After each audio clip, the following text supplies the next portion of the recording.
Hey everyone, I'm Steph, I'm Megan. and welcome to another episode of Late Night Reads. This week we are talking contemporary romance and covering 7-Year Itch by Amy Daws.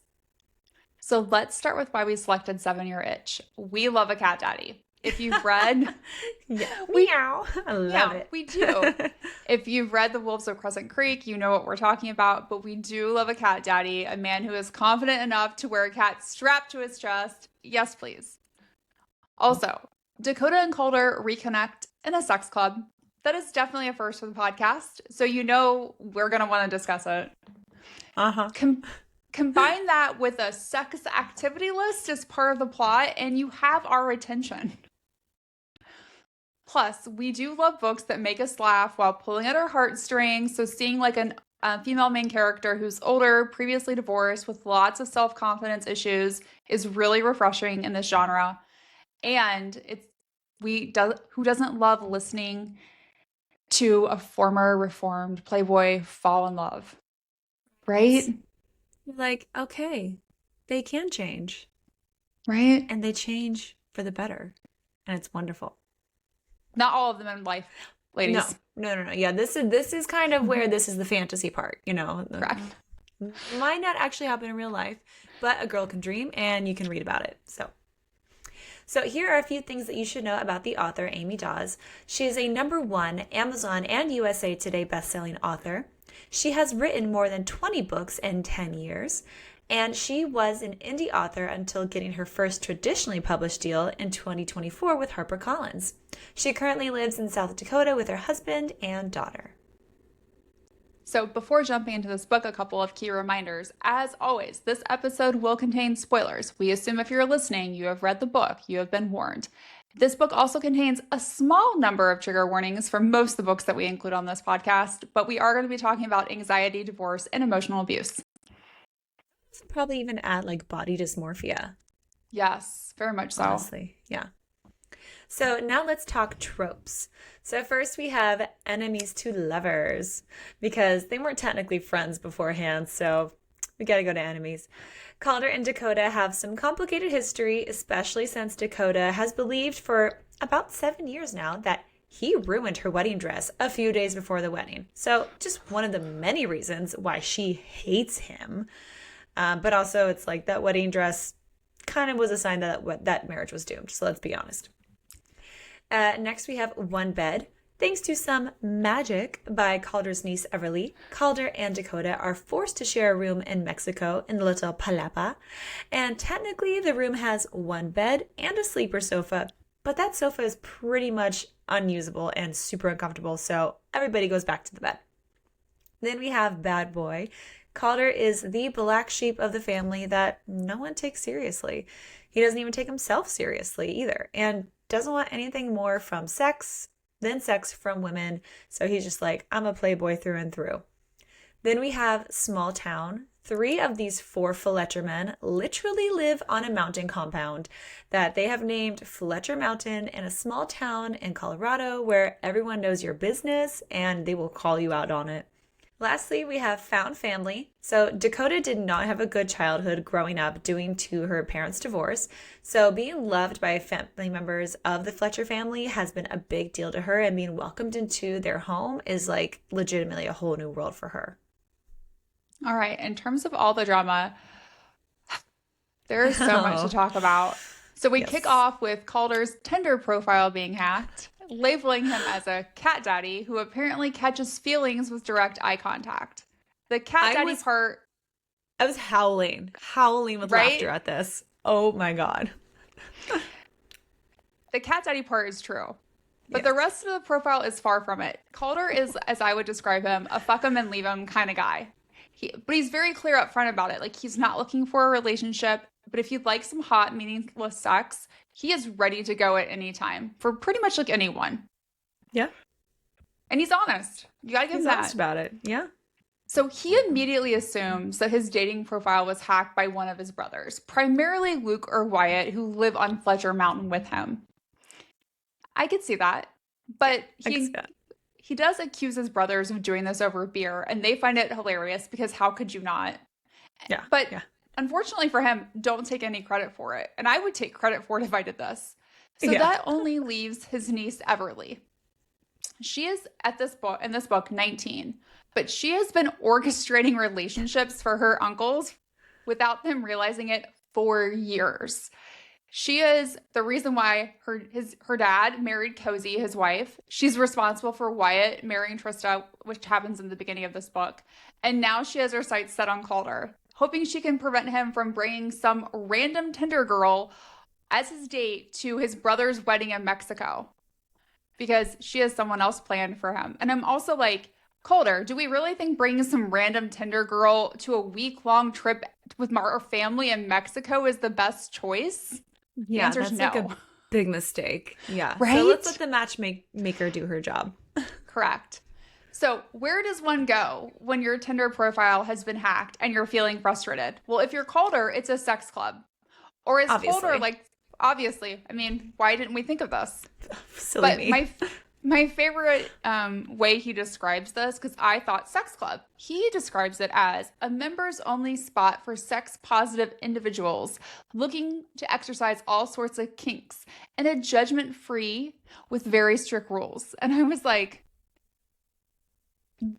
that sounds like a country club, but where there's sex. Yeah, right? Like, are we back So at In Good Company at the country club in the Catskills? That's kind of what I sex? thought. And he is hoping to find someone tonight at the sex club to be his date for the wedding. And I'm just like, how would that conversation go? Hi. Yeah. After we're done here, would you like to go to Mexico with me for a week with my family? Right? Right? Like, it's a little Pretty Woman-esque, but Yeah. also definitely was Googling sex clubs in the area because I was just curious. I'm like, does this really exist? Is this a real thing? People go to these? Is this real? And I'm like, yes, it is. It is. So warn yourselves, go on your private setting if you're trying to look up sex clubs or lifestyle clubs in your area.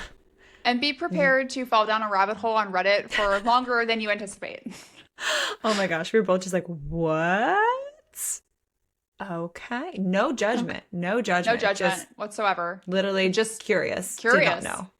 Yeah. So Calder walks into the sex club that he's a member of and was not expecting to find Dakota, his sister-in-law's best friend, who has literally been the biggest pain in his ass for the last 7 years. And it's her first time at the club. And, you know, being a first time at the club, she was like, I'm gonna try being a submissive. Wow. That is like jumping in head first, I guess. So she literally is wearing a mask on her knees with a leash around her neck and decided, you know what? This is not my thing. And her safe word, which she screams many, many times, is lamb chop. And the guy that's with her is like, we haven't even started anything. And she's like, lamb chop, lamb chop, lamb chop, lamb chop. And I'm just like, is this lamb chop the food or lamb chop like the puppet? I thought the puppet. Which I'm like, that is a very unsexy word when you're just like, lamb chop. But you know what? It gets your attention. It does. So she gets out of that situation very quickly. And perhaps maybe she should have started with something a little bit more mild for her first time there. But to each their own. So then Dakota heads to a voyeur room, which is where you watch other people. And Calder sees her, doesn't come up to her yet, and just follows her because he's very curious. Like, what is this woman doing here? Wasn't she married? Like, what is happening? And he may hate her, but he's also very concerned about her.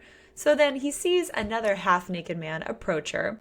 And it does not take long for Calder to literally get between the two of them and telling this guy to back the fuck off of her. Possessive cat daddy? 1. Half-naked man who wanted to take a shit on her chest? 0. Which, I'm pretty sure that's called like a Cleveland steamer. Is that right? I have no idea. I'm going to have to Google that now. I'm pretty sure that's what that's called. I don't know. I feel like that's like a joke somewhere from like the early 2000s, like a movie, like a hot Cleveland steamer on your chest. Like, to each their own. Why would anyone want to do that? I don't want anyone to poop on me, and I don't want to poop on anyone else. So that's a no for me. No, thank you. But hey, if that's your thing, go Teach his for own. it. Please use some Lysol wipes, I guess, afterwards. So Calder gets Dakota out of this room very quickly and takes her into a closet, which Dakota is like, what the fuck? I am not going to have sex with you in this closet. Like, get out of here. And he just insists that like she take his shirt and like cover herself up. He's like, oh my God, you should not be here. But when he does that, it makes her believe that her body must be disgusting to him. She's like, you don't want to see me like this. Because last time he saw her, she was a little bit lighter. So she's gained a little bit of weight. So she's thinking her body's not beautiful anymore. And while he doesn't know this, her ex-husband, Randall, boo, Boo. literally gave her significant self-esteem issues during their marriage because of her body, because of the weight that she gained. So Calder has none of that in his head. He's like, not even seeing that. And he just wants to know why Dakota is hanging out at a sex club. But she refuses to tell him because she's like, I don't need to tell you anything. I don't owe you anything. And she's like, I'll just find another club to go to since you are a member at this one. She's like, I don't want to be anywhere that you are. And he's just like, I don't think a sex club is the best place for you, Dakota. So he literally throws her over his shoulder. Love that. I love that too. Yeah, I'm just like, oh, okay. And he's planning to make sure that she goes home. The only problem, one of security guards comes up and demands that he puts Dakota down, or he's going to get kicked out of the club. He tries to explain, like, no, I know this chick, like, and she's like, nope, never been before, don't know who he is. And if he didn't hate her before tonight, she is definitely on his shit list now. No pun intended with the Cleveland steamer. No. No pun intended. So next we see Calder. He's on a private plane with the majority of his family, basically everyone minus Everly, on the way to Mexico for Wyatt and Trista's wedding. And he's warned by his sister-in-law, Cozy, to be nice to Dakota this week because Dakota's been through a lot lately and no one wants to hear the two of them bickering all week. And I've met people like that where I'm like, can you just not? But also, like, his surprise when he sees her get on the plane. He's just, like, hanging out, like, whatever. And he's just like, what are you doing here? I just saw you in a sex club. Why are you on this plane? Why are you coming to this wedding? She's been through a lot. Girl needs a vacation. She's been through a lot. Yes, same. It's also really important to note at this point, like the animosity between the two of them primarily stems from this home renovation project that Calder did on his own. So him, Luke, and Wyatt own a construction company. But 7 years ago, he did kind of like a one-off project just himself for Dakota. It did not go as planned. Hence the wedding dress fiasco that we mentioned earlier. So he is on her shit list and has been since then. But enter Everly. She is Calder's niece and the relationship mastermind. Like literally the Taylor Swift song Mastermind was written about this girl. She has been orchestrating things since she was a small child. But she gets to the Mexico villa early and convinces the butler to tell Calder and Dakota that there aren't enough bedrooms at the villa now due to a pipe leak. So they need to share a room. I also thought it was hilarious that it was a pipe leak. Yeah. Which is what ruined Dakota's wedding dress. Mm-hmm. So I was like, yes, one bed trope, here we come. And then it's also important to note, Everly has like everyone wrapped around her finger. Like she can get her three uncles to do legitimately anything for her. And her dad and Cozy pretty much the same. Mm-hmm. So Dakota and Calder find out they have to share a room. And Dakota is not on board with us, right? Like think about being stuck in a room. Also, I think it doesn't have air conditioning because like of where it's at. And so they just have like to open the windows, which is a no for me. That's basically glamping and that's a no. Hell no. Not doing it. So there's like a ton of bickering once the butler's like, this will be your room. It also is like wrapped around kind of like a bird sanctuary or bird cage, and Dakota's scared of birds. So that's also not a great situation for her. And then we get to see Calder calling Dakota a Karen. And then she insinuates that he's a Minuteman in the bedroom. And I am just like, if this is the banter in the very beginning, I literally cannot wait for this book. But they're both too stubborn to give up their room. And then Cozy's like, I'll just book you another room. So Cozy's husband, Max, is very wealthy. And she's like, I'll just book another room at a different resort. And she's like, no, I don't want you to pay for me. So she's just going to have to stay stuck with him. And so Dakota says, I'll take the bed. Calder can rough it on the sleeper sofa. And I was like, well, that's not going to last very long. We all know where this is going. I like it. And the sexual tension between Dakota and Calder is literally off the charts. I mean, hello, they started seeing each other like at a sex club. Like, how can you not? And they both legitimately cannot stop seeing each other that way. In their minds, they're like, oh my God, I can't stop imagining you like literally like on the floor crawling around. Like, okay, I like it. So it is definitely going to be difficult for them to now spend time together in swimsuits because yes. Yeah. Yes, let's add some water and some nudity pretty much. So even more intensified when basically Dakota's boob pops out of her black bikini string while they're playing volleyball, and it completely distracts Calder, and he's just like, "What? Boob in my face?" And he ends up getting hit in the face with the volleyball, and like literally there's like blood everywhere. And Dakota apologizes to Calder for hitting him in the face, but he makes it clear, "Oh, it was worth it since I saw your boob." It's like, oh shit. That's just such a man response. Like, Such. do you know what I mean? Especially, like, I feel like that's the response of, like, a high schooler or college guy would make, not Yeah. someone who's, like, in their mid-30s. Right. Yeah. I'm like real mature, real mature. And then he tries to convince her to share with him why she's in the sex club. And he just cannot stand not knowing the reason. It's like literally driving him insane because he knows Dakota is somebody who likes control and just does not think that she would enjoy a sex club. And I'm like, dude, you don't know everybody. You don't know everybody's kinks. Maybe she would. No. Who knows? And so later, they have the lamest bachelor and bachelorette parties ever. And Calder walks a very drunk Dakota back to their room because, again, she's scared of birds. And their room, you know, is at the top of like a birdcage sanctuary. And this is where Dakota starts to share a tiny bit of the truth about Randall and said that apparently Randall said that she went from an 8 to a 6, which, Hate Randall. first of all, never put a number on a woman. How the fuck dare you? And especially not your wife. Like, Right? ew, Gross. gross. And Randall is just like complaining about how much her body has changed over the years. And literally the mere mentioning of Randall's name infuriates Calder because he hated that guy. And he gets even more angry when he realizes that Dakota now has self-esteem issues because of that asshole. And she alludes again to Randall being the reason why she even went to the sex club. But then she falls asleep before she can tell him any more about it. So he's like, did he take you there? Like, was he there? Like, why? And so he's going crazy. And he's like literally a dog with a bone now. He needs to know the answers. He's like, I need to find out the rest of the story from Dakota. So in the morning, he brings her breakfast. She is so hungover. Like one too many tequila shots. Bad. And starts getting sick. Like literally like vomiting. Like a grizzly bear vomiting, like bad. And she's like, get the fuck out of here, Calder. I do not need you hearing this. Like, it is echoing everywhere. It's terrible. And he's just like, no, like, it's fine. Like, whatever. And he doesn't listen to her because, like, once she's done getting sick, he's like, I'm here with a tray full of supplies and some food, and we're going to spend the day together and watch a movie and, like, hang out. And I'm like, Wait, be what? nice. Why are you being so nice?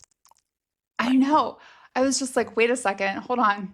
Yeah. You're a playboy who I saw at a sex club who is calling me a Karen, but now you want to take care of me? Yeah. Did aliens snatch your brain? Like, what's going on? How hard did you get hit with that volleyball? Because Right? what? And then we get a small taste of spice, just like a little crumb, because Dakota, after she gets sick, she's wearing Calder's shirt, and that turns him on. Because if you have learned nothing, if you wear a man's shirt and apparently nothing else, that is an immediate way to turn them on. They're gonna love it. They're gonna love it. Especially if it's like a jersey related or like sports team related. Uh-huh. And I think this one's like a Colorado Rockies. So yeah. Yeah. He's And like, it causes- damn. Damn right. And it causes him to masturbate in the shower thinking about her and how he wishes like he had one night to erase whatever Randall did to her. And I'm like, first of all, do you think one night can erase like a 7-year marriage? Do you have a magic penis? We'll talk more about that later. And if so, tell me more. Tell me more. But he is taking care of himself loud enough, hoping she will hear him because she's asleep in the other room. And she does hear him, which turns her on. And then it doesn't help the situation because we've already had high sexual tension. He comes out wearing a towel. So he's like no shirt. And this man is like jacked. Then he drops the towel on purpose, telling her that way she can get a glimpse of his ass and his penis, considering he saw one of her boobs earlier. And I was like, do you have magic tits? Like he sees a boob and you get to get like full frontal from him as the payback? Wow. I know. Wow. So and this is post jack off. Correct. So it's not even a fully erect penis, and she's already just like, or is it? It might still be, yeah. But she's we just don't know like, what his refraction period is. Oh, he calls it the python. I know. So I have questions, you guys. Like, are we talking 8 inches? Or are we talking 10 inches? How much does she need to stretch beforehand? You know, we have questions. So later that night, they agree to share a bed because the sleeper sofa is not great. And Dakota chooses to wear the sexiest pair of pajamas that she has brought with her, right? Because even though she doesn't want anything to happen, sure, she wants to still look good. And so he's once again pushing her to like, tell me why you're in the sex club. And she tries to get him to drop that conversation. But then he says to her, once again, I'm thinking aliens have snatched his body, that she's not a 6 or an 8. She's a 10. Then they go to sleep. And I'm like, what? I thought, he just told you you're a 10. You're wearing sexy pajamas. This was the moment where we had something happened. It was not the Push moment. those pillows between you out of the way and just jump him. Like, come on. This guy wants to have sex. He's all about sex. You're wanting to have sex with legitimately anyone because you were at a sex club. Yeah. Like, let's make this happen, people. So there was that like small truce yesterday, right? Where they were kind of nice to each other. That is gone in the morning when they wake up. And perhaps it started with Calder was petting Dakota like she was his cat, Milkshake. Wait, he named his cat Milkshake. Yes. My milkshake brings all the boys to the yard. I'm just like, I can't. But I love it so much. That's literally why the cat's name was named Milkshake. Was because that's on. You learned that in the 9-month contract book. Yeah. Oh. Yeah. Yeah. That's so good. So she's been up all night thinking of. So she's being petted like a cat, or a pussy, but not in the way that the pussy. Yeah. He does not. But he was not petting it in the way that she wanted. Not the right pussy. No. You're like lower, to the left, right there. To the right, right there. Harder, faster. So she's been up all night thinking about how he said that she was a 10 because like in her mind, right, she's very self-conscious about how she looks. And now she has this guy who's very attractive telling her that she's a 10. But she's looking to pick a fight with him, right? That's how we protect ourselves. So she calls him out on being a screw-up and never taking anything seriously, which immediately is a trigger for Calder, puts him in a bad mood. That causes him to fight with his brothers at the wedding. And then Mama has to jump in. So Mama Joanna is like, the 3 of you need to calm the shit down, right? And just to make them go to time out. Mm-hmm. I think she's like, you need to tell each other that you love each other. Yes. And like, they're 3 grown-ass men, and I love this. Yeah. They still listen to their mom. Mm-hmm. Mm-hmm. So then after the wedding, Calder finally convinces Dakota to share why she went to the sex club. Turns out Randall said she was boring in bed. Fucking Randall. But, and also I'm like, I'm sorry. How can you be boring in bed? Like, it's just, sex is great. Like if you're with someone that you actually enjoy having sex with, right? Yeah, that's true. Maybe she just hated it. But I'm just like, maybe you're the boring one. Maybe you didn't do it right. You know? Also, I feel like every time, wasn't Randall like the weird, isn't he a character in Monsters, Inc.? Like, kind of my God, yes. That's the bad guy. Yes, so every time I read his name, that's what I imagined. He kind of looked like a gecko almost. Correct. So a gecko with wearing a man like bun. exactly, and like a beanie. Like a hipster gecko. Oh no, that's bad. So he's the reason why sex was bad, because he just doesn't know how to do it. So She basically was like, I'm going to try and have some casual sex to figure out what I like and what I don't like before I jump back into the dating pool. And, like I was told I was bad at sex, so I'm going to try and figure this out. So Calder's like, you know what? I got the answers to all of your problems. Let's have sex. Like, you should just fuck me right now so that you don't have to just go, like, find someone else to have sex with. Like, you don't have to like someone to have sex with them. I'm like, that's true. You can have hate sex. That's Yeah, true. but there's a thin line between love and hate. You do have to be attracted to someone to have sex with them. You do. This is true. But she agrees. She's like, all right, fine. Like, one night, as long as like what happens in Mexico stays in Mexico, which we all know, like famous last words. Like, come on, that's not going to happen. Yeah. So we finally get a spicy scene between the two of them that has literally been 7 years in the making. First of all, she's like, so if I asked you to crawl to me, you would do it? Right. He's like, and he like literally looks her in the eye and just gets down on all fours and starts crawling. And I'm like, oh my God. I'm like, mental note, I need to ask my husband to crawl to me later because I am enjoying this very much so. And so he crawls over to her and is just like, what's next? And basically what's next is Calder goes down on Dakota and makes her beg him to fuck her. And just not being able to take any more of this like edging, like will they, won't they, she ends up just like flipping over and like riding him and just like having a grand old time. And I'm like, good for you, girlfriend. Good for you. About damn time you got laid. So they have sex. Next morning, they pretend nothing happened. Very, very awkward. They're just like, doo, doo, doo, doo. I was really hoping they'd have morning sex, I do too, but he said morning sex is too like intimate. And I'm like, right? But really?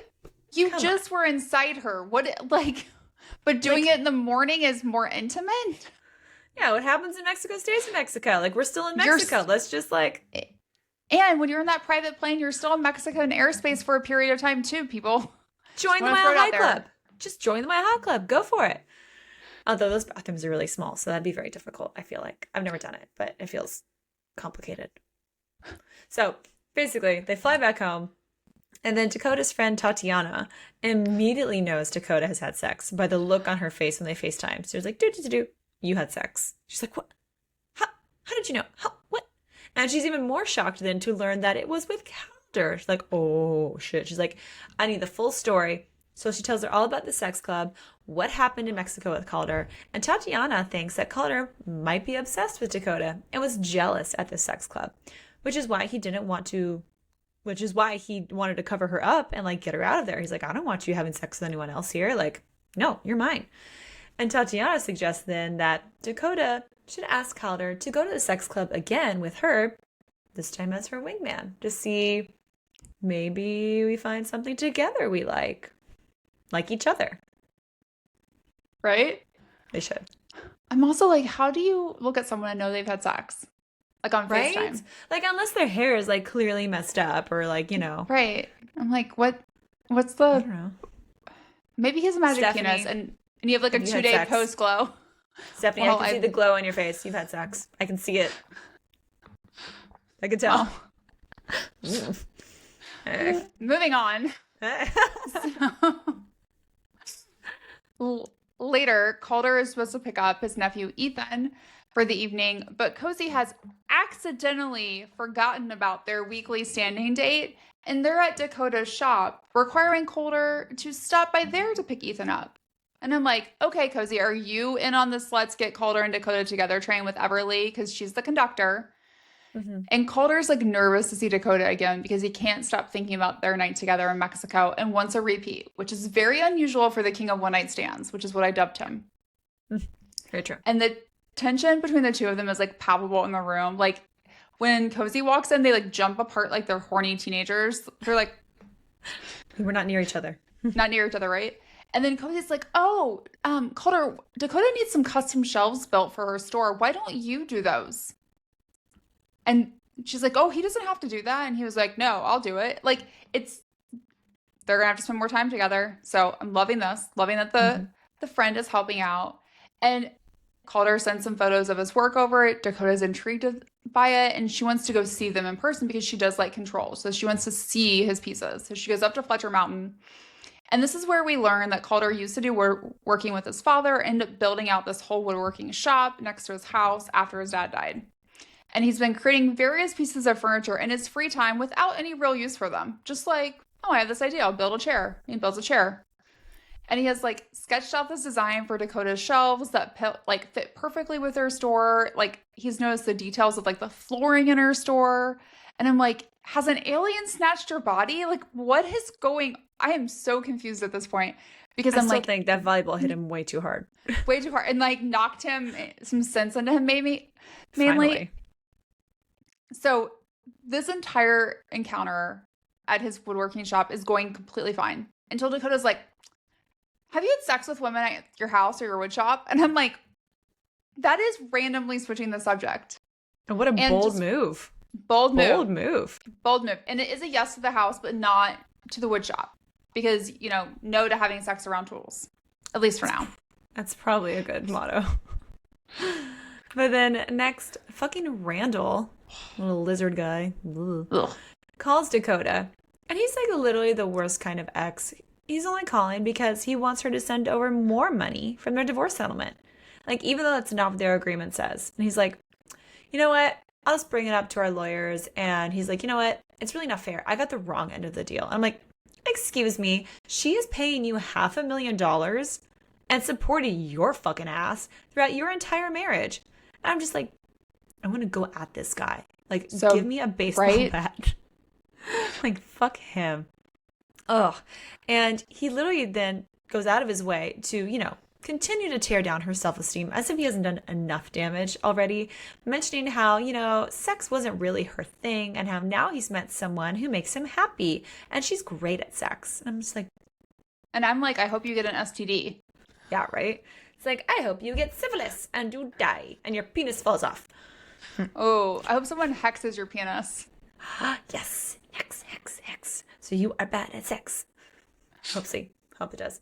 So she's pissed off, hangs up on him. She's like, you know what? Fuck you. Have your lawyer call my lawyer. Bye. And then Dakota goes up to see Calder in the mountain.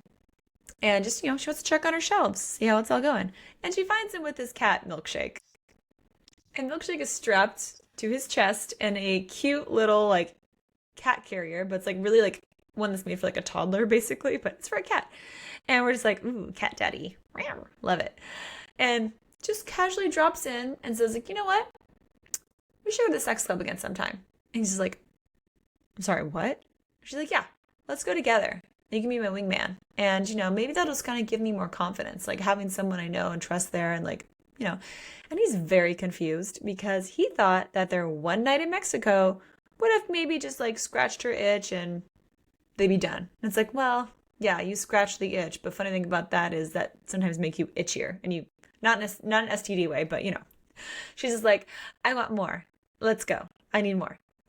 And then she finds it hilarious that Calder would legitimately think that one night with him would ruin her for other men. She's like, I'm sorry, what? Like, no, I still want to go. Like, I still want more sex. And then she shares with Calder how Randall treated her during their marriage and how uncomfortable she felt with him regarding sex and how he thought, you know what? Maybe a baby will fix things between us.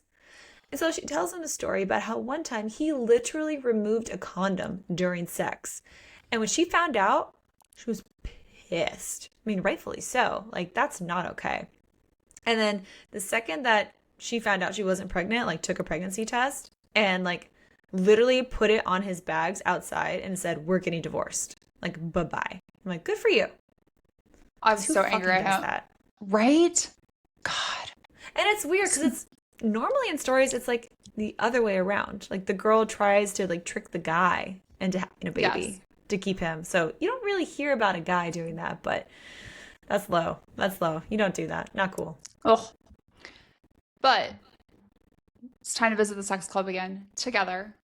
Yay. Dakota's super nervous and worried about how she looks until Calder is like, I've been hard since I saw you in that dress and you got in the truck. And I'm like, couldn't you have just told her she looked nice? I mean, yeah, like, you took it a little too far, but I mean, I'm here for it. Mm-hmm.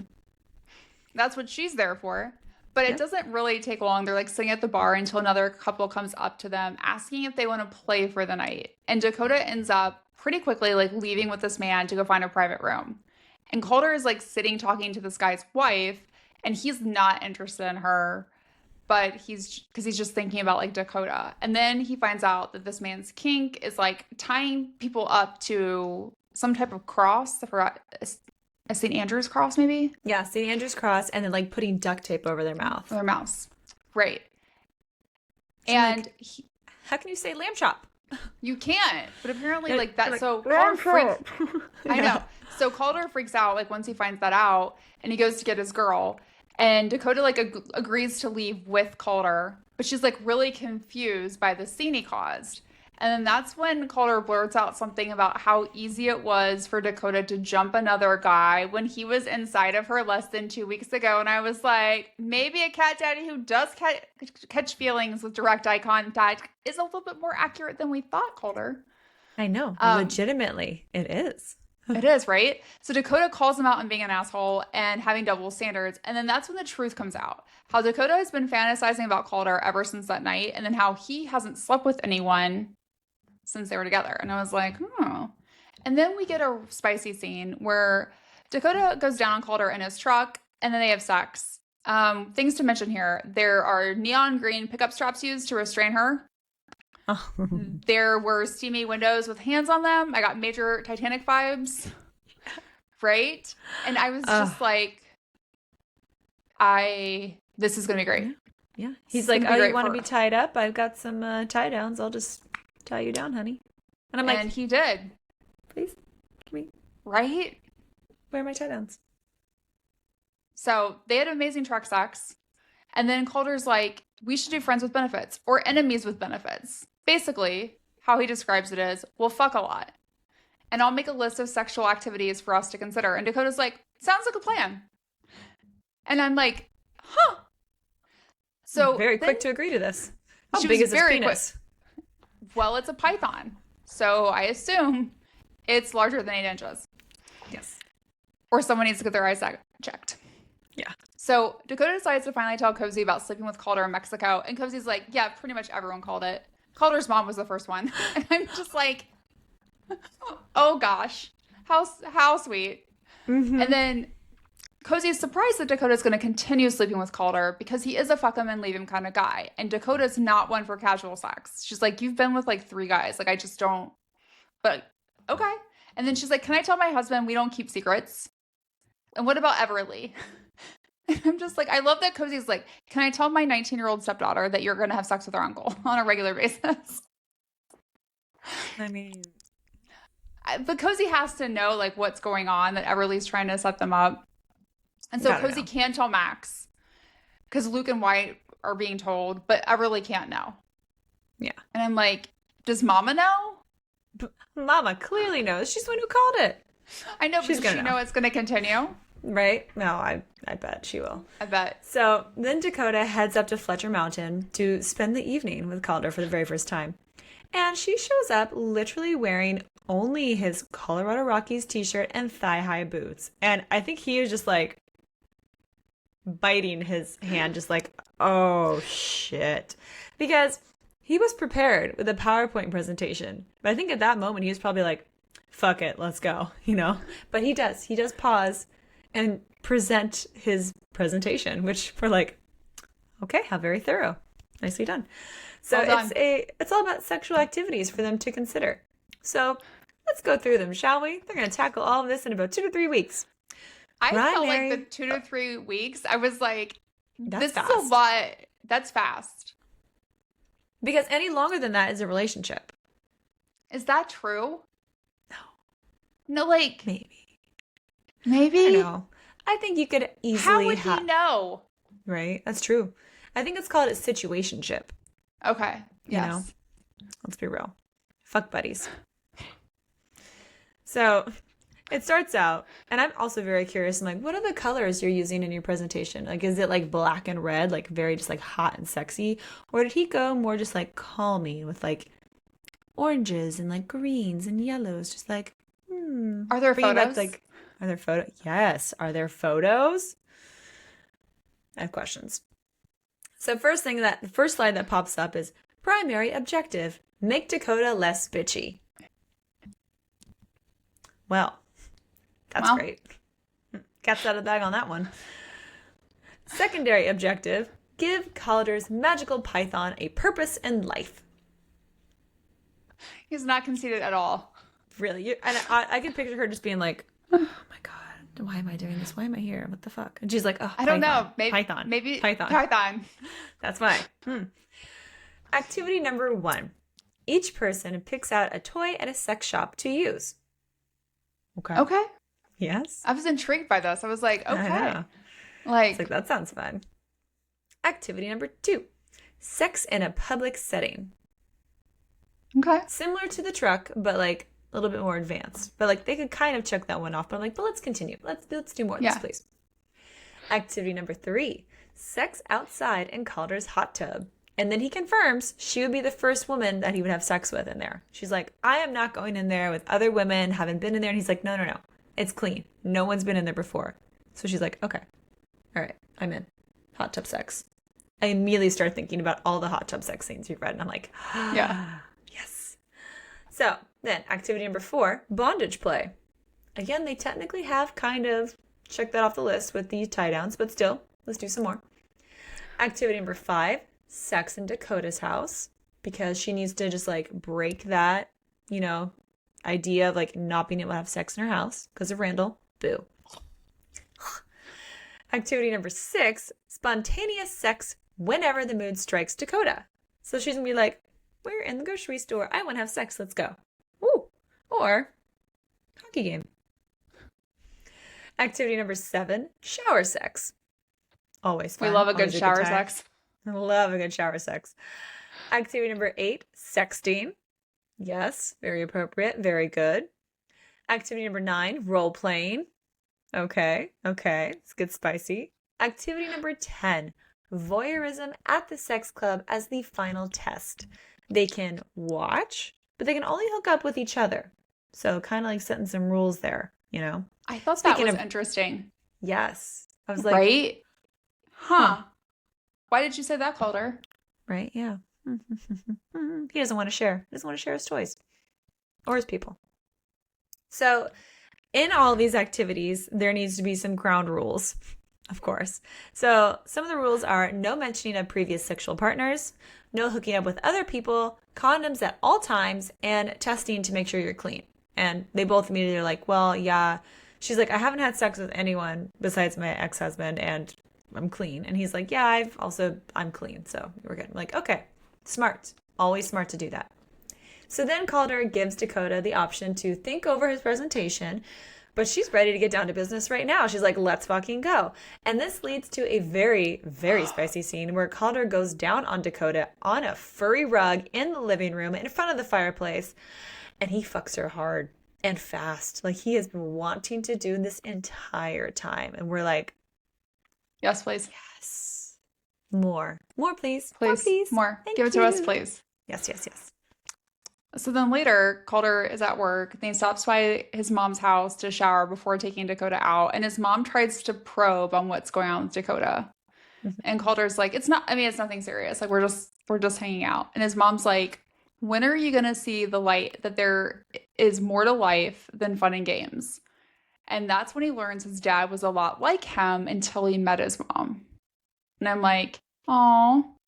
And his mom shares that his dad needed someone to take him seriously before he could take himself seriously. And then he alludes that Dakota wasn't laughing at him at Mexico and might be someone who takes him seriously. And Calder's like, no. And I'm like, I wonder what Mama would think about the sex activity checklist. She probably has her own. Well, she did. To each his own. I think that list could be used for any relationship. What if he goes to a sex club and sees his mom there? Like, do you think he'd just be like, oh, fuck, I'm out? That's like Poppy seeing Victor, just being like, what is happening? Right? Oh. I'd be like, I can't unsee this. Run away. Oh my God. Because, she's a single lady. She needs to go out and have some fun too. Yeah, there's nothing wrong with that. And our research that we did after reading this book, Into Sex Club, was that there are a lot of people of an older generation that are in the lifestyle. And more power to them. More power to them. As More you power should. to them. Be safe. I Wear just don't condoms. think Get you'd want to tested. see your mom there. No. No. Yeah. Maybe that's like part of like a membership evaluation where they're like, I'm sorry, we can't admit you. Like there's already Yes. too many members of your family that come here. Right? Yeah. Ooh. Or like Ew. your ex-wife comes here or your ex-husband. Yeah. Yeah, right. There should I be feel like that should be like a check off. a filter. Yeah. Okay. So to check off their first activity, Calder takes Dakota to a sex shop for each of them to pick out an item to use later that night. And that's like a really new experience for Dakota, who does not seem super comfortable around sex toys at all and thinks that most guys would be offended by a vibrator until Calder corrects her and says that toys are teammates, not competition. And I'm just Good motto. that's very a true. great motto. I'm like, why? Fucking Randall? Randall ruins everything. Ugh. He really did. And Calder has done some research. So I think he's probably fallen into the Reddit strings as well. He Because definitely has. he has picked out a great vibrator that came with top reviews and is able to give Dakota 3 orgasms. And then he makes her afterwards talk about what she liked about her vibrator experience. Because reflecting on it will give her more confidence. And I was like, you're really good at, I mean, you were good at sex, but clearly Yes. you're also good at relationships. Like this is a very intimate conversation to ask, like to help Yeah. her learn to talk about what she likes, but also to Yes. care enough about it. And now I'm curious, what kind of vibrator was it? Like, I know. Was it like a clitoral suction stimulator? I think so. I Or think both. it was. Which those are nice. Gotta say. He did I mention do. like he stimulated those. enough until it was pretty much raw. And I was like, I don't know Ooh. if there's a That's line. maybe not good. Yeah, it's like that might be like ow. But it's like, okay, was it a rabbit brand? Was it Amy Daws, we have questions. who questions? We take recommendations. Please recommend something to us, please. Yes. And if you have not done that yet, go with your partner to your local lover store or Touch of Romance store or whatever your sex store is and enjoy. Yes. It's fun. And she picked out like what Cato Daddy tails to like smack his ass with, Oh, Which- yeah. and he let her do it. Yeah, and then he was like, I think I like this. New Right? kink for me unlocked. Great. Exactly. We also learn that Calder never wants to be in a relationship with anyone because he's always the one screwing things up in his family. So he could never provide for like a wife and kids. And he thinks his entire life is determined by other family members, like his job, his house, his best friends. He got all of it by default. And I get why he would see it that way, right? But clearly, like, he has gotten some emotional baggage to deal with too that I don't think he, at this point in the book, understands fully. And Dakota tries to challenge him to see it differently and to do something on his own, like such as make custom furniture. And she also like is like, oh, by the way, I'm also getting this award for being like a great business. And like he's deal. proud of her. It's like no big deal. Yeah. And then she's like, Best what of if I Boulder. sell? It's fine. It's like fine. It's no big deal. Yeah. It's just like one company they pick. Yeah. I have like hundreds in the city. It's fine. I'm kind of a big deal. I'm kind of a big deal. And then this results in her having the idea, like, what if I sell some of your furniture on my website? And he was like, okay. And she's like, yeah, it'll be easy. I'll take some photos. I'll send to my web guy. It'll be up and Yeah. easy peasy. And so I'm just like, you're in a situationship or really, like, I think you might be in a relationship now Yeah. and you don't realize it. I think so. I think so. So then, since Calder and Dakota have been getting along so well in their relationship, she decides it's time to now try and poke the bear by showing up at one of his old man hockey games, which, oh my God, I love this so much because I remember going to my husband's beer league hockey games and they're hilarious to watch because obviously these guys just want to play hockey and have fun. And they're not good enough to be like in the NHL, but like they have a good time. And I'm just like, yes, I love this. I love this so much. And he even said before, like, he won't even let his mom attend, so he's really not good at it. And then he gets off the ice during intermission because he sees her and pulls her into a hallway to talk to him, being like, what the fuck are you doing here? And she's like, I'm here to check off something on our list. Sex in a public place. And also whenever I fancy. So the mood has struck me and I want to find you. And I had to come to 3 different ice rinks to find you. So we're doing it. Now. And he's like, fuck, that's hot. And he's like, okay, fine. He's like, but I'm like, he's in his gear, right? Which I'm also gotta say, like, that must be really hard. There is no way in less than 10 minutes you can like maneuver, like pulling out like your nut cup and like standing on like ice skates and like getting all that. Plus, if this is like the second period, he is very stinky. He's very stinky and sweaty, right? But I'm Oh also yeah. like, God, that's really hot. It's really fucking hot. She's like, I need your dick now. And he's like, Now. here it is. Here it is. He's like, and he picks her up and like literally fucks her against the wall because I'm also like, careful of those skates, buddy. Don't step on her toesies. Like, that'd be bad. So Oh, he's literally like having sex with her and tells her to be quiet so that no one walks in on them in the locker room. And then he realizes, I might want other people to walk in or hear me fucking my woman. And he's like, oh shit. He's like, he just thought about Dakota as his girl, and it kind of freaks him out a little bit, but he's also just like, I'm not gonna let that bother me. I'm gonna finish the job. And then he goes back out and plays like the best like period of his time. He's just like, I scored, like it was great. Having her cheering me on was amazing. But it was really funny because she was like in a not ice hockey outfit. So it was very, like very she's cold. about wearing a skirt, I think. Yeah. And she's just like, okay, I'll go watch. And he's like, play silly games, win silly prizes. Like, sorry, deal with it. And I'm just like, ooh, that's cold. Um, so then later, you know, we see Calder having issues with his brothers because of all this grunt work that seems to get dumped on him because he's not the family guy. He doesn't have to do shit. And, you know, they don't really see him as having any respect for what he wants to do. Oh, no, they don't seem to have any respect for what he wants to do in his free time because they're like, our lives are more important than yours. We have families. We have shit to do. And he's just like so pissed. And all this goes back to his feelings of being the black sheep in the family and like never being taken seriously. And you feel really bad for him. So like, you gotta You stand do. up for yourself, dude. Come on. Exactly. Also, Luke, you don't have a wife. Right? I mean, like, what's going on We'll with find out in you? the next book what's going on with him. But I yeah, mean, he's there's just like, something going on with you and yeah. Aslan. Like, we don't know Uh-huh. what it is. So, Yep. but next up, we have them in the hot tub and they're preparing to check Yes. off like sex outdoors. But before we get to Spice, he shares his feelings about missing his dad. And then Dakota talks about why the house project was so important to her because of like all this emotional baggage that she has from her parents' divorce. And then this is when we finally get to learn more about what happened 7 years ago between Dakota and Calder, or at least Dakota's side of the story, when her wedding dress was ruined by a burst pipe, and she assumes that Calder is the one responsible for it. And they said some pretty mean things to each other. I can see why they would hate each other, especially Calder, who said, "I'd be shocked if the guy you're marrying actually loves you. You're too much of a nightmare to love." And my heart broke when I read that. I was like, oh, oh Those are hurting words you cannot take back. That no, is like, especially like if you're a child of divorced parents and you felt like she did, mhm. and you have like abandonment issues. Whew. That's bad. And Calder does apologize again for what he said that day, and he shares more about how like screwed up his life was going on, like when he took that project. Because that's when we learned Yeah. about like Robin. I really want a book about Robin. Amy I Daws, I'm know. putting it out there. Like, so Robin is this girl that Wyatt, Luke, and Calder all apparently were sleeping with. And I'm She like, is lived this up a on why the. choose? Was she with It was all of them at the same time? no. I know, but I kind of Like, like hope that would happen.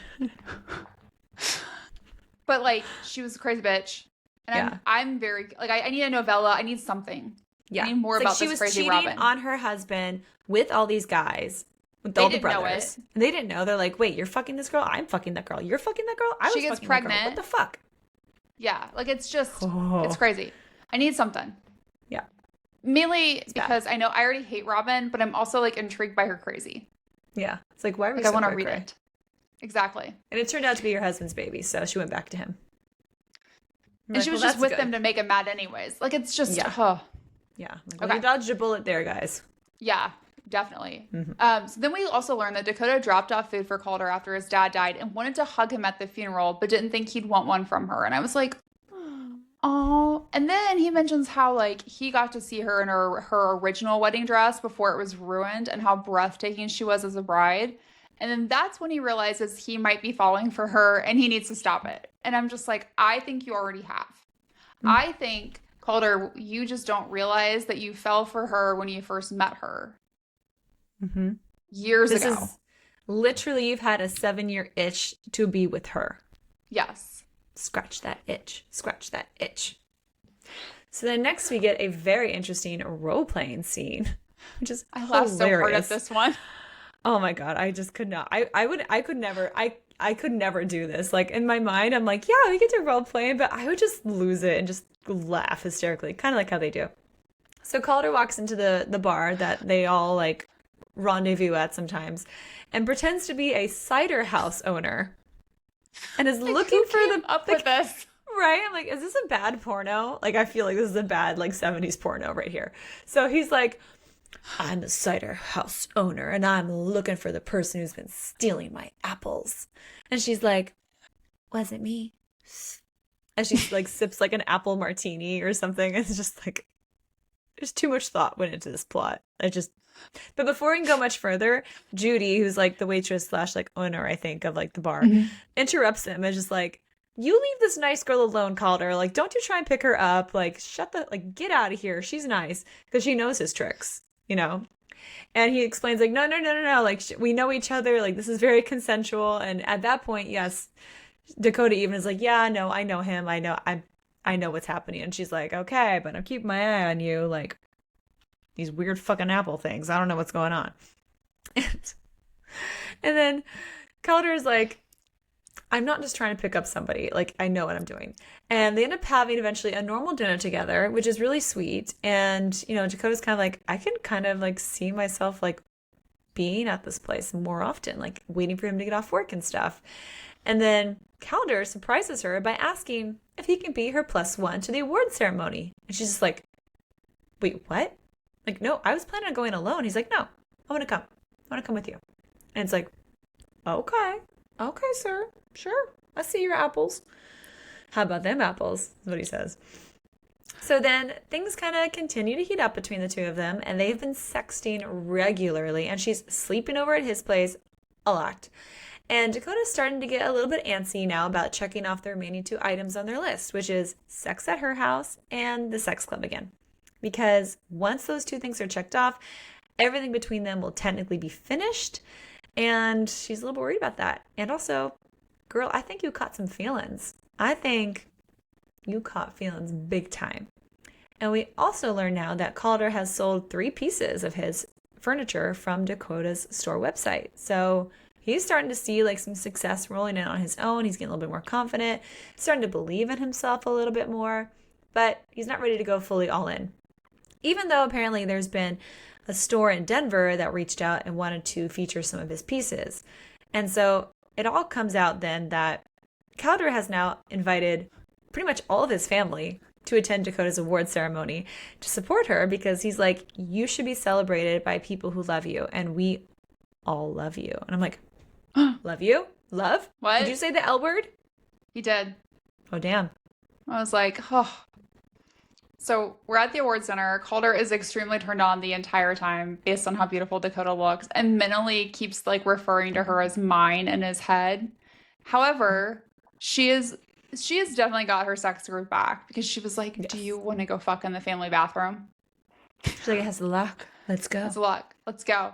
And he turns her down, and he's like, he wants to fuck her, but he wants this night to be more than just sex. And then Dakota gets in her own head about it, which I think is a very like normal thing to do, right? Yeah. But I'm also like, girl, like, of course he wants to have sex with you. He's done nothing but want to have sex with you. Like, he's done nothing but have sex with you. yes. It's like, he's not turning you down because he's like disgusted by you. He is all into this, girlfriend. Like, he has licked every corner. He is in it to win it.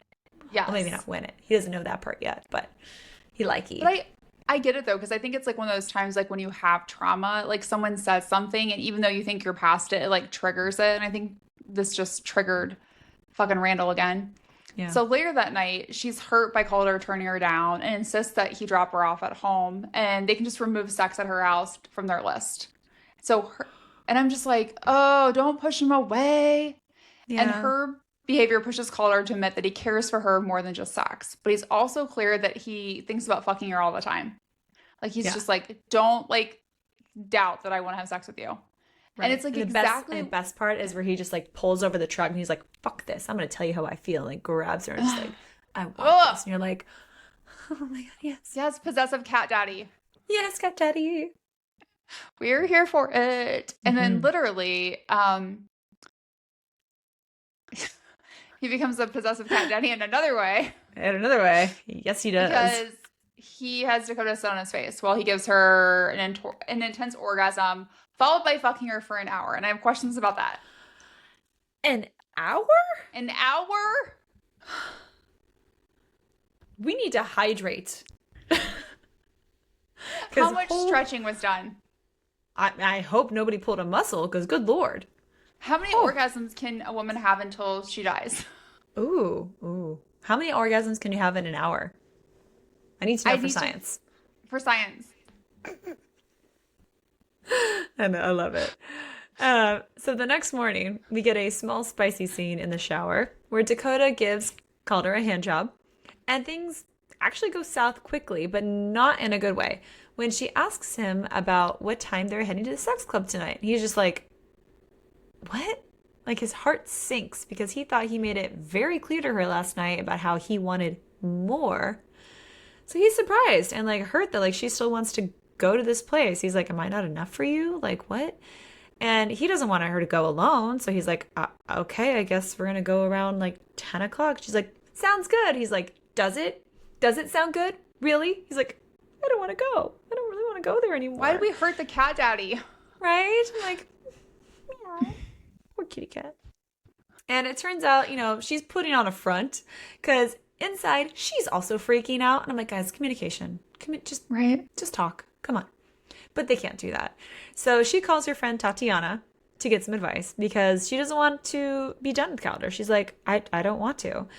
And unfortunately, Tatiana at this point just isn't really the most helpful because she tells Dakota to believe what he says. She's like, a man will tell you what they want and they'll be upfront about it. She's like, he's told you he doesn't want a relationship and he doesn't. So listen to what he says, which normally I would agree with. I'm like, okay, sure. Normally if a guy tells you what they want and don't want, very accurate. Like you can't change a guy. They're going to tell you who they are. But like at this point, I'm like, he's not being honest with himself. And he also told you he wanted more and you're just like not listening to that part of it. Well, and I think Tatiana, like in the book, they've talked like twice. I don't feel like she has all the details either. So I'm just kind of like, she's not fully up to date. Talk to Cozy. Don't talk to her. Yeah. Like Tatiana means well, but I'm like, I haven't really been in the know. So basically, Dakota has not picked up on these signs and the words that Calder has used the previous night, and Tatiana encourages her to still go to the sex club with Calder to complete their list. And I'm like, well, at least we get the sex club again, so I'm okay with that. So we're at the sex club. Calder's being weird. Dakota's not acting like her normal self. A guy comes over to talk to Dakota. Calder shoots it down. They go watch various people going at it in a playroom. Nothing seems to entice either one of them. So they move on to watch a couple go at it in a more private room, which does turn both of them on because it's reminiscent of Calder fucking Dakota over one of the saw horses in his wood shop. I was like, oh my. I was like, oh my. Except that Calder isn't turned on by watching other people. He's turned on by watching Dakota watch them, which I thought was super hot. He's like, and then you're liking this. I like that. And then he wants to take Dakota home and fuck her, but she's like, let's do it here. And he refuses. So once again, she feels like this is like 2 times in 2 days you've turned me down. And because like, in her mind, he doesn't want her. And then he pushes back. He wants her in his bed or her bed, not there. And then Dakota thinks it's because like he wants to end it. Like just get this all done with. And then that's when Calder realizes he's in love with her because his kink is her and she's his person. And I was like, oh, like the reformed playboy. And so he goes to chase after her and finds her talking to fucking Randall because of course, who else would show up at the sex club tonight? Randall. I'd rather see the guy who wanted to shit on her chest. Denver. Right. Like why is he here? Why are you here, Randall? You don't even go here. You're in Denver now. Bye-bye. And where's your chick? So, where's the chick that supposedly is giving you the best sex of your life? Mm-hmm. So, he says shitty things to her again. And then we get, like, a lot more truth coming out. So, apparently, Calder is the one that gave Randall a black eye. right before their wedding because he saw Randall coming out of the bathroom with another woman 2 weeks before the wedding occurred. And Calder was gonna tell Dakota about it, but didn't because he saw her when he went to the house to tell her, saw her in her wedding dress, and she looked so happy. So instead, Calder was like, I'll just threaten Randall with his life and kill him if he cheats on her again. Hence, that's why the black eye happened. And I'm like, okay, I kind of get it because in Calder's defense, he didn't know for sure that Randall was cheating on her. It did look very suspicious. Also, I get like that's a lot to drop on someone 2 weeks before their wedding if you Yeah. don't know them really well and you don't have a ton of proof. Like I feel like he should have went and talked to Cozy and been like, "Hi, sister-in-law. I Yeah. just saw your best friend's fiance doing some, I think, shady shit, but I'm not real sure. Yeah. Like, And like I how, shouldn't be the one to tell her. So like, how should we handle this?" yeah. Yeah. There So, are better options there, Calder. Better options. There are. So Randall claims he never cheated. No one believes him. No. No one believes him. Once a scumbag, always a scumbag. But he was the one that burst the pipe and let Calder take the fall for it, which then causes Calder to punch him, which was deserved. And then Calder gets banned from for life from the sex club, and Dakota runs out. And I'm like, well, I don't think Calder is upset that he's been banned for life from the sex club because he wants Dakota. Yeah, he's very much like, I don't need to be here. I'm good. My kink is her and she's out the door, so bye. Bye. So outside, Dakota is furious with Calder for not telling her about what he saw with Randall before their wedding. And she's just like, okay, first of all, you never told me about it then, but you never thought to tell me about it in these 4 weeks we spent together, like building like a friendship. And the argument gets very, very brutal. Like, especially when Dakota starts throwing out the whole Robin situation back in his face. And I'm like, oh, girl, no, you didn't. That was mean. And you did that on purpose. Like, you are trying to hurt him. But, you know, like, hurt people hurt other people. It's like, oh, someone needs therapy. I think we all do. And she basically just tells him, like, he just does whatever everyone else wants because he's too afraid to do anything on his own. And it's heartbreaking for Calder because it makes him feel like she doesn't see him as anything more than just a casual fuck. And it's like, he's like, I'm a joke. I'm a joke to you. I'm a joke to my family. No one actually takes me seriously. Legitimately, I'm like worried at this point. And then he starts to quip right back at her about how she does really want him, but she's too insecure to go after what she really wants. And Dakota admits, like, you know what? That may have been true before, but it's definitely not true now. And it's like, oh no. Oh no. This is going so wrong. So wrong so quickly. Grow up. Yes. I also like grow up, girl. Like it has been, right? But like it has been a long time. You made a poor decision. You shouldn't have married Randall. You know it. You need to own your mistake. I don't even think if someone told you he was cheating on you, you would have believed it at that moment. Yeah, I don't think you would. I don't think it would. No. Having been the person who has told other people not to get married, and they've still continued to get married, and it's ended poorly, they don't listen. Yeah. Like, you want to be like, I told you so. But even if I had told you so, you still want to listen to me. So what am I doing? It just made it awkward. Yeah. You're like, okay. So then next, Everly calls Calder and gives him shit about updating his dating app. She's like, why are you doing this? And she finally admits that she was the one who fucked everything up in the beginning. She's like, yeah, of course I did, because you're an idiot. And she's just like, I have been working so hard to hook all of you guys up with the right person for you, and now you are undoing everything. And she's like, I just want to make sure that you don't die alone, and I at least can have some like cool aunties along the way. And he's just like, you little, but he's also kind of proud, you know. He's just like, I was. Damn it, I was so proud of her. He's like, one day we are gonna get you back, girl, and oof, it's gonna be great. And I'm like, that's actually really funny, I feel like. So then we see Trista drop everything when she learns that Dakota isn't seeing Calder anymore. And she brings Cozy along with her. And she finally gets some real talk from her best friends who admit that everyone at the awards dinner knew Calder and Dakota were more than just casual. And they also knew that Randall was bad news. And they honestly kept it quiet too because, again, they're like, we don't want to risk losing your friendship because, like, you clearly love this guy and anything we say is not going to get through to you. Yep. And that's also when Cozy calls her out on just not being able to recognize love because Dakota's really never been in love before. Like, you weren't in love with Randall. Like, admit it, you weren't. And that causes Dakota to admit that she's terrified of what loving Calder could actually do to her heart. She's like, I do love him, and that scares the shit out of me. I get it, girl. It's hard. Hmm. So later, Calder delivers the custom shelves to Dakota's store, and it's extremely tense between the two of them. And then Hmm. when they leave, Luke calls out how people don't fight like that unless they're in love. And Calder like tries to deny it, but ultimately confesses to loving her. And Luke is super helpful. He says Calder needs to prove it. Unfortunately, he has zero advice on how to help since he's single and horrible at relationship advice.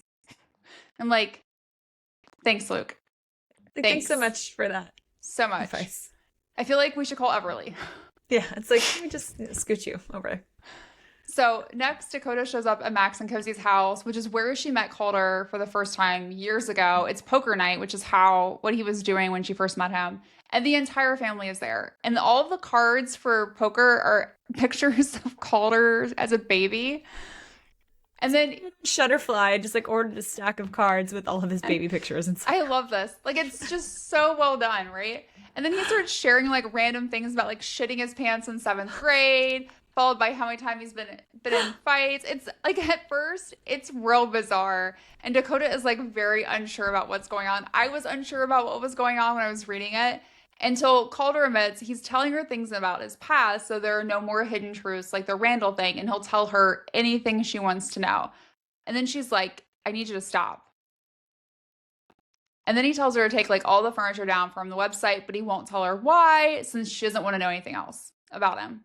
And then, in probably one of my favorite moments of the book, she unloads on everyone else about how they treat Calder and how they should be more supportive of his dreams. And that like makes everyone tear up, especially like Mama. So I'm like, serves you guys right. Like, you've been so busy trying to like work out like the two of them that you totally have ignored his actual other needs as like as a person. So I don't feel bad for them in that instant. I'm like, yeah, you know what? You kind of deserve Dakota to go off on you. Like, you deserve that. But I love that because I love that she's standing up for him because he's not really had someone stand up for him. Yeah.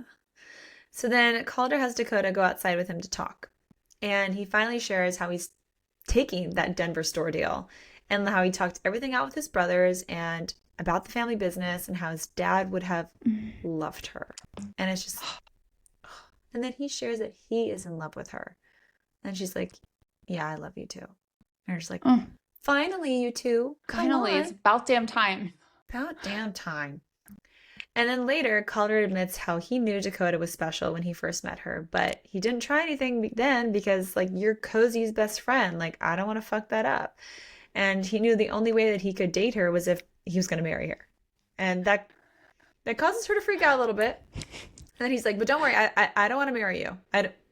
Yet. And we're like, oh. What? Huh?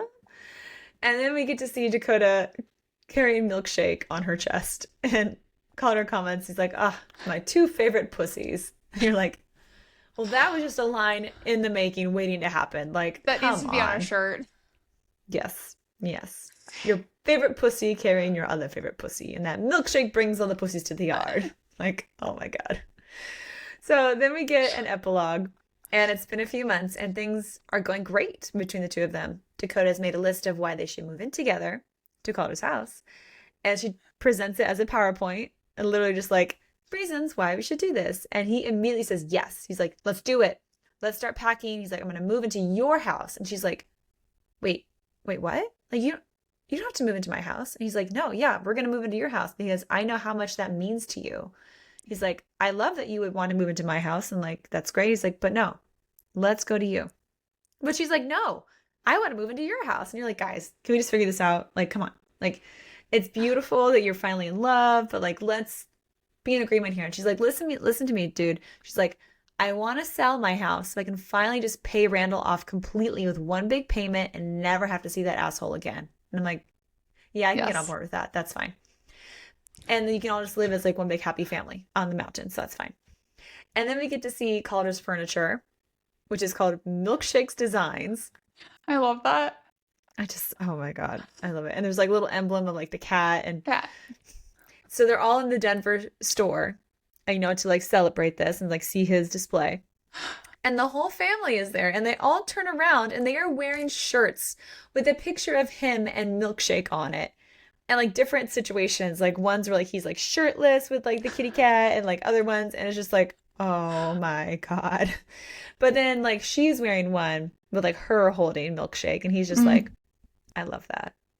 And then we get another little kind of like sneak peek to the future again, where Calder proposes to Dakota, which is obviously she's going to say yes, but he just like does it in the most sweetest way where he like has a new tattoo, but she doesn't know it's a tattoo. She has like binding around his hand.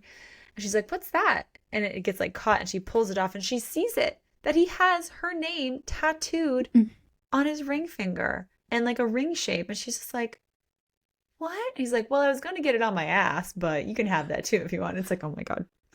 And she's like, "I love this." And she says, "I want one too." And you're like, Mhm. he's like, "We don't I have to love get it. married right away." He's like, "This is a ring. You can wear it. We can get married. We can not get married. But either way, like, I'm with you. Like, you're my girl." And you're like, I finally, know, right? finally. It's It was beautiful. so And good. such a good book. Such a good book. Love And it. it was hot and steamy. It felt like Hot a and 4. steamy. Yeah, I give it a 4. Go to 4. Okay. We got lots of good stuff. We could always use more stuff. Always. Always. Okay, so chapter 11, Calder is taking care of himself in the shower while he's thinking about Dakota. And Yeah, he is. one of my favorite parts of that scene, because it's all his like inner monologue, right? Like there isn't any conversation happening because she's like in the bedroom. But he says in his mind, a small laugh escapes me, echoing off the shower walls as I think of how her scowling Karen barrier would vanish forever if she gave me one fucking night. Just one night to cure her of her bristly attitude. One night to erase whatever the fuck what Randall did to inspire her to visit a sex club by herself. And I was like, are you really that good at sex? Are you the cure-all? Is that Python magical? Apparently so. And then he says, like, later in the scene, I realize with a heavy pit in my stomach that I really hate myself because I don't actually hate her. I want her. And I hope she just heard me now. And I am just like, hot damn. I might say that he might be the one that falls first in this book. Like, I I think he debated if that does. was a trope, but I think he does. Hmm. He does. He fully falls for her first. And he's just like Fuck. visualizing her in the pool in that little bikini in the And sex club. and his shirt. Mm-hmm. It's good. And it's just the detail that they go into on that, just being like, the hot water scalds my raw shaft. You're like, oh my. Right? Oh It's very shit. vivid. You're really going at it, dude. Like you are spreading your seed all over that Mexican shower. I hope you host it down. Hope you did. So then we get chapter 15 where Calder goes down on Dakota and then fucks her in Mexico. And you're like, fuck yes. And his eyes roll back to the back of his head as he mutters, fuck, Dakota. Fuck. He sounds completely unmanned, and that, coupled with the unreal pressure between my thighs, has my body wanting to coil up into a ball. I press my chin to my chest, my hair curtaining my face as my fingers dig into his pecs for support, while I try to adjust to his girth. It's so tight, unbelievably tight.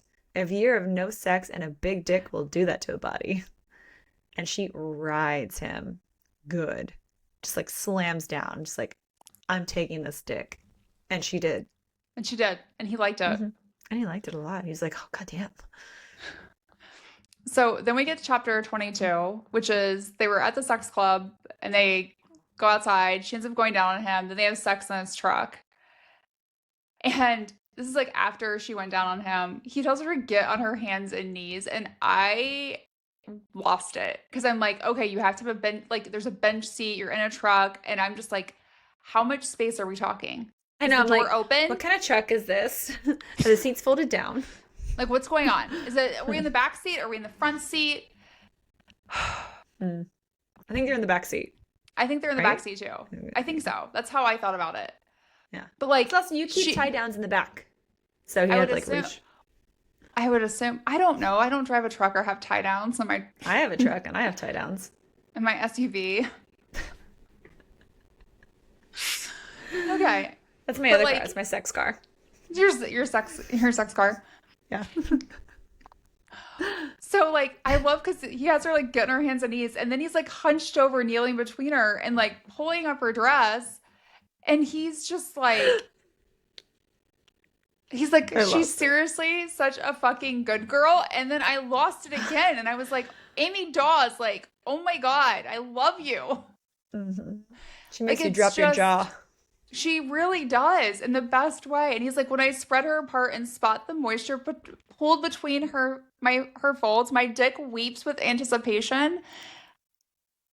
It was so fucking hot to read. I was just like, Mm-hmm. I think that's why like the spice in this book was so, one, there wasn't anything crazy about it, Right, yeah. like in terms of the spice, but the way it was written was so well done. It was impossible not to like, it felt like a movie playing in my head. Yes. 100%. You're just like, next page, next page, next page. I need to know what happens. Exactly. I can't stop. I Yeah. can't stop. Can't stop, won't stop. So then we get to chapter 26, where Calder goes down on Dakota, and then they have sex in his cabin. And boy, gee howdy, is this good. He literally starts out by saying, I have to taste you. Okay. Okay. He growls and shifts downward, yanking my panties to the side before pressing his mouth to my sex.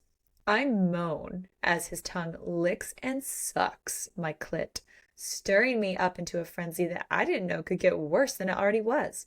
I thread my hands through his hair as he grips my ass, pulling me into his face as he devours me like a bowl of ice cream. Like a bowl of again. ice cream. I can't. Oh, I was my just God. like, my the God. mental picture that created. Mm-hmm. It also made me think of like a cat drinking milk. Cat daddy strikes again. Yeah. I love it. Oh, And with a wicked look in his eyes, he strips out of his own clothes and wraps himself in a condom, kneeling between my legs as I struggle to see straight. His tip nudges my center. I'm going to fuck you hard and fast now. You good with that? always. Yes, please. Yes, please. Thank you. Uh-huh. Yeah. Uh-huh. Okay. So we get to chapter 27. This is when they went to the sex toy store and gotten some toys. And she's on her third orgasm from the vibrator. And he says his dick is so fucking hard it hurts. And I'm like, oh my God, I can only imagine. Mm-hmm. And she's like covered in sweat. Her needy clit is raw from the sucking action of the device I grabbed for her. Because he did his research, you guys. He read reviews. I found out what women like, and I have not been disappointed. I was also not disappointed reading this. And then this is like some of the best lines, I think. How could any man ever be threatened by a bedroom toy? Watching their women orgasm is a fucking gift. Plus, sex can be exhausting. A helping hand here and there is just good business. That needs to be on a t-shirt, on a bumper sticker, like all over the internet, sent to every man in America and the world. Oh, just good business. Well done. It's good. Just good business. Fucking business. It is. So now, like, we always talk about how orgasms help you sleep better. It's science. Now I'm going to have to say, well, it's just good business to use a vibrator. It's good business. Yes. I don't make the rules. Yeah. A vibrator, a dildo, a butt plug. Lots of different things. Just good business. Good business. And it's less of a commitment than a penis piercing. So, you know. That's true. Just saying. That's also good for business. But you don't have to go that far if you're not ready for it. It's okay. It's less recovery time. Yes, true. So then we have chapter 29. Calder and Dakota have sex at the hockey rink. This is my personal favorite, clearly. The fabric tears after a few more tugs. Bye-bye underwear. It's gone. And she gasps when the cool rink air touches her hot sex. Same. That would be very, very interesting. She blinks at me with hooded eyes, her brows pinched together as if she's in pain, but I know what that look means. She wants more. I struggle to undo my hockey pants, and as soon as I toss my nut cup and grip my bare shaft, I throw my head back in anger. Fuck, I don't have a condom. But she smiles and digs into her coat pocket, revealing a foil square. This doesn't change anything. My eyes narrow on her as I take the condom and rip the packet open with my teeth. He's like, "You're still in the doghouse." Ruff, ruff. She giggles. I loved that part because I was just like, Yes. oh, you were poking the bear and it's Poking the gonna be bear. so good. But so then I was expecting to do it doggy style to keep with the dog theme, but Yeah, that's but isn't okay. that probably hard to do on skates? I mean, Maybe not. I don't know. I don't You know. would need a bench or something, right? You need a bench. You need a bench. But basically, he's like, "You want it rough, baby?" I ask as I grip her leg up around my hip and bend my knees to line my cuck up with her center. "Is that what you wanted when you came here tonight?" And she nods silently, her lips parted as she holds her breath high in her chest, and without any prep, I thrust into her, my fingers digging into the meat of her thigh as a lightning strike of pressure rockets through my cock. "Yes," she cries loudly. "God, yes." And bravo, sir. Bravo. Like Bravo. that was oh. And then I love it because like at the end, like her underwear has been ripped off her, it gets thrown in the trash, and then like she's wearing a skirt and like not only is she gonna be cold because she wasn't dressed appropriately, your ass and your pussy are gonna freeze sitting on those benches You watching the might game. get stuck to the bench. Oh my god, because you also are Wet. You're still. you're wet. I was just like, I don't know how else to say it. You're also wet. How, Can could you you get imagine? like freezer burn? Like Oh from God, the I hope moisture. not. Like, but you know what I mean? Like it's so cold. Oh my goodness. Okay. Oh my All right. God, if you got frostbite on your pussy, ow. I don't even want to know what the healing time is from that. I think he would just It's look not at good. he would help. Oh god. He'd be a good cat daddy and just go over and be like, "I'll take care of you." I got you. Oh, oh. Okay. Chapter 33, we have mentions of him like basically like he goes to the store and ends up like fucking her on the displays. Like she closes the store for 10 minutes. There's sex at his place, there's shower sex. There's a lot of sex, but there aren't as many. I think Amy Daws has like really set the bar high for descriptions of sex scenes. So even though she mentions them having sex in multiple places, I'm like, that wasn't as detailed as like the previous chapter we just discussed. But we know it's good. It was Because so good. then we get her writing his face, which also remember he's a mountain man and he's got a lumberjack beard. So Yes.